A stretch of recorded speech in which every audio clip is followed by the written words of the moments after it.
Chapter 7 Khalil. It took another month and a half before the magma pit containing the last of Barb's eggs ascended to Violet. The group was not concerned. Another 3 months and they should be ready to join them. During the 4 months since Barb Juliet's birth and 3 months since the last pit turning violet, Tony and Khalil started sparring with each other. Cassandra learned to fly, and Barb Juliet began to mature as fast as Cassandra had. In the first of the 4 months, Barb learned to speak in complete sentences. Her nails kept growing, which forced the group to cut them quite frequently. The most efficient way they had was Eric's sword. He had scared her when he slowly approached her with his sword, flames lining the blade. It took Cassandra staying by her side for her to calm down enough for them to explain what they planned. If they hadn't cut her nails, she would keep scratching the floors and walls of their cave. That would alert Amaterasu to their presence. Eric didn't want to tell Amaterasu about the three siblings' existence. They weren't part of her experiment.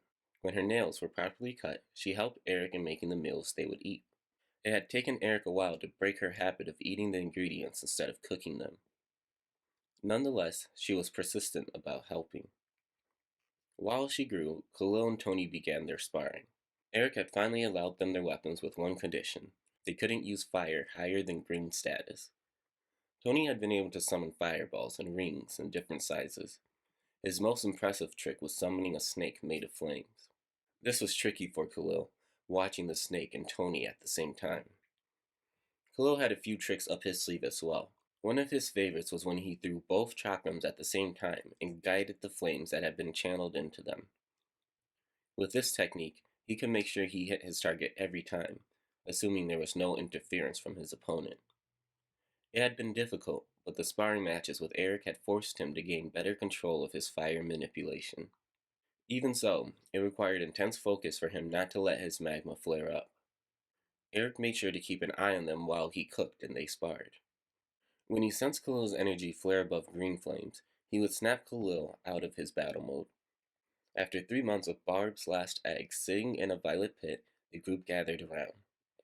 In another week, it would be 3 years since Amaterasu's nursery had been founded.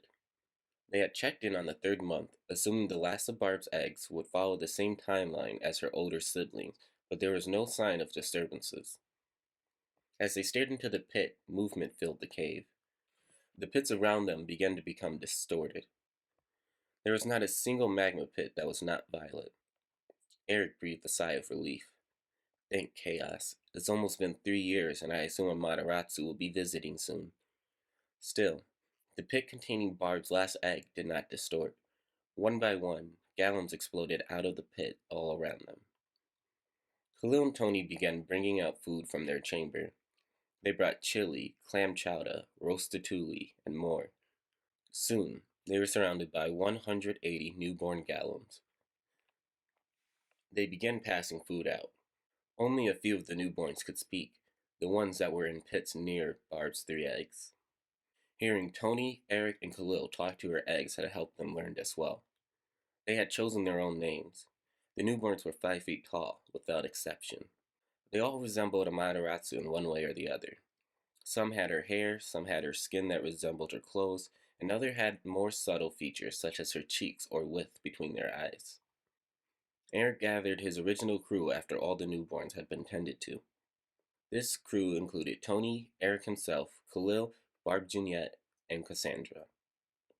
They traveled to a nearby burrow that Barb Juliet had been working on in her spare time.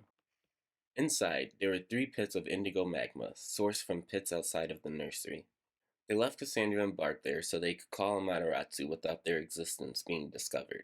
Then, the three of them returned to the nursery, and Eric channeled his fire into the bracelet he had gotten from Amaterasu. It began to glow violet. Amaterasu arrived 3 minutes later in an explosion of black flames.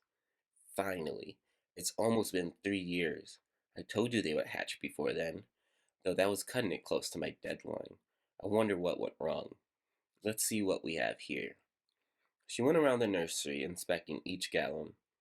They're all pretty short. Some of them look like me. She turned to Eric. Can they speak? Some of them can, not all. Did you talk to them? We did, yes. She stared at him for a moment. You've gotten better at watching your thoughts. What are you hiding? Even your eldest children have some defenses up. What happened? Nothing, my queen. You told me to watch my thoughts, and I would never disobey a direct order from you. You think you're funny? No, my queen. Silence! Amaterasu continued assessing the newborns. How long have they been alive? A few hours. Okay, I'm glad they all hatched. In 1 year, I will come and check on their progress. I expect them to have some level of control over their abilities and the ability to speak. Where are the ones that can talk? Eric pointed at a few gallons. Amaterasu approached them. What are your names? I am Sakar. I am Bill. I am Chauncey. I am Jakar, son of no one. Amaterasu grinned. You're funny. Son of no one? Then who am I? Jakar stared at her for a moment. Amaterasu, my queen. Amaterasu turned to Eric. Well done, starting them off young. Too bad your first two didn't recognize who I was.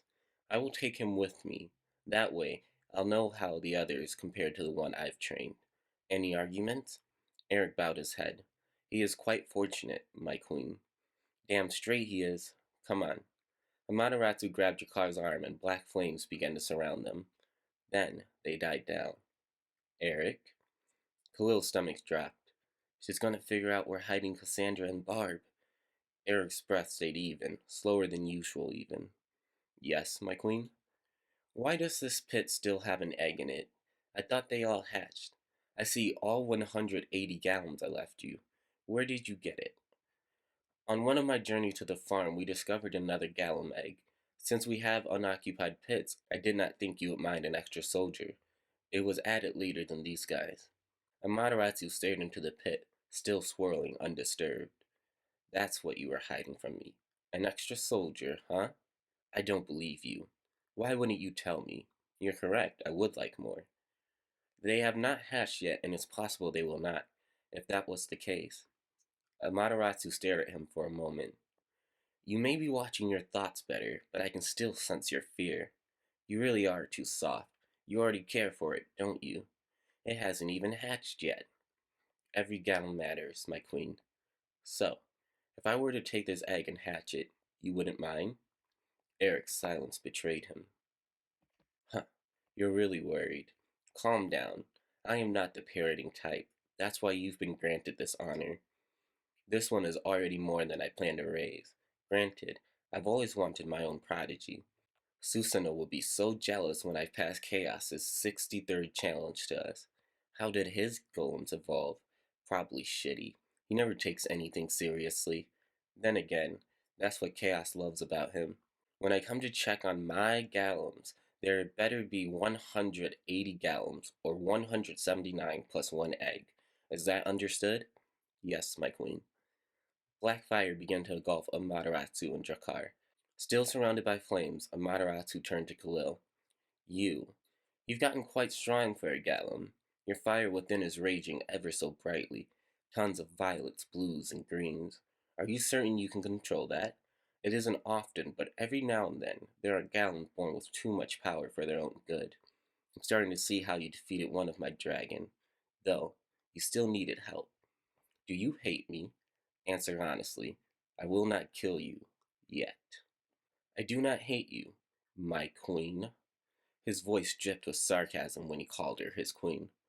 I just think you need a lesson in respect. Amaterasu cackled.